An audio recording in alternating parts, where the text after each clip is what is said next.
హనుమకొండ జిల్లాలోని ఏకశిల పార్క్ నుండి అంబేద్కర్ విగ్రహం వరకు బీఆర్ఎస్ పార్టీ నాయకుడు రంజిత్ రెడ్డి ఆధ్వర్యంలో త్రివర్ణ పతాక ర్యాలీ నిర్వహించారు. ఈ ర్యాలీలో అనేక మంది యువత పాల్గొన్నారు. భారతదేశంలోని ప్రతి పౌరుడికి సమానమైన విద్య, వైద్యం అందించాలని పోరాటం మొదలుపెట్టామని తెలిపారు. పేద ప్రజలకు కూడా అలాంటి సమాన హక్కు కలిగినప్పుడే నిజమైన స్వతంత్రమని అంటున్న బీఆర్ఎస్ పార్టీ నాయకుడు రంజిత్ రెడ్డితో మా ప్రతినిధి మౌనీష్ ఫేస్ టు ఫేస్.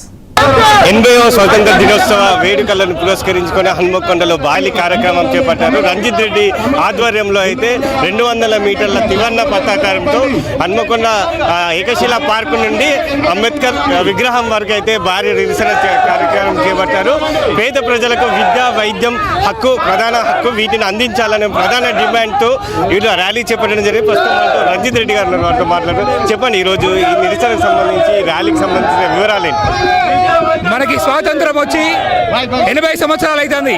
ఇప్పటి వరకు ప్రతి పౌరునికి నాణ్యమైన విద్య, వైద్యం అనేది అందట్లేదు. ఓన్లీ ధనికులకే విద్య అనేది పరిమితమైంది. పేదవానికి వైద్యం లేదు. చదువు అనేది ప్రతి పేదవానికి దూరం అయిపోయింది.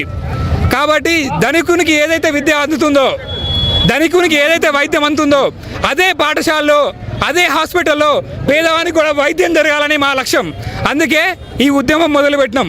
ఇది దేశం మొత్తం చాలామంది పేదవాళ్ళు ఈ విద్య అందక, వైద్యం అందక చనిపోతారు. విద్య అందక ఈ దేశంలో నిరుద్యోగం పెరుగుతుంది, రోజు రోజుకి నేరాలు పెరుగుతున్నాయి విద్య సరిగా అందక. కాబట్టి ప్రతి ఒక్క ఆర్థిక పరిస్థితి, ఈ భారతదేశ పౌరుని ప్రతి ఒక్క ఆర్థిక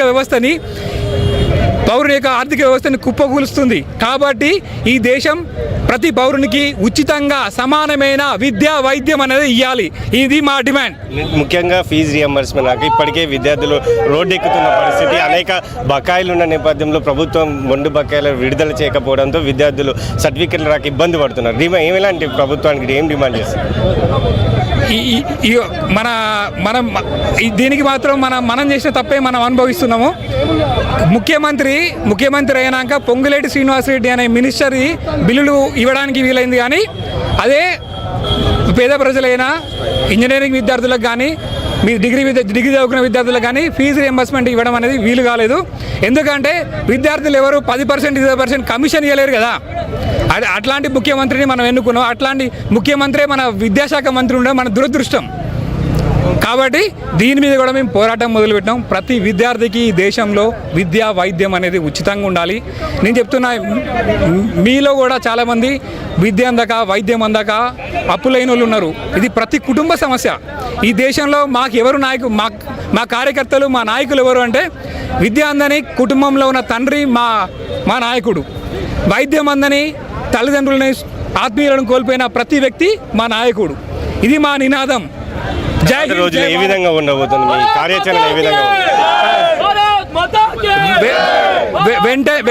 వెంటనే ఈ దేశంలో ప్రతి ఒక్కరికి ఉచిత నాణ్యమైన విద్యని, ఉచిత నాణ్యమైన వైద్యాన్ని ప్రకటించకపోతే ప్రతి ఇంటింటికి బోర్డు పెట్టుకుంటారు.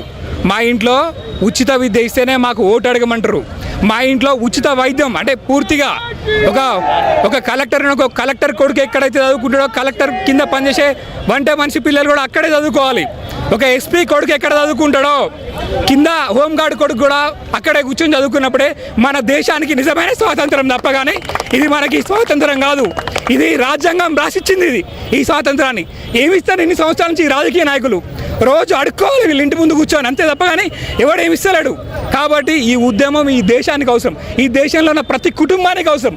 అందుకే ఈ ఉద్యమాన్ని మొదలుపెట్టినాం. జై హింద్, జై భారత్. ఇది రంజిత్ రెడ్డి గారు కూడా కల్పించాలి.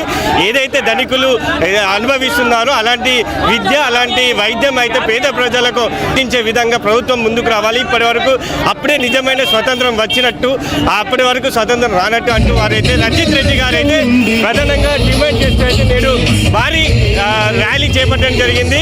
వందల మంది విద్యార్థులు అయితే ఈ ర్యాలీలో పాల్గొనడం జరిగింది. త్రివర్ణ పతాకాన్ని రోడ్డు మీద ప్రదర్శిస్తూ అయితే వారి దేశభక్తిని అయితే తెలుపుతున్న నేపథ్యం కూడా కనిపిస్తుంది. నరేష్తో మౌనీష్.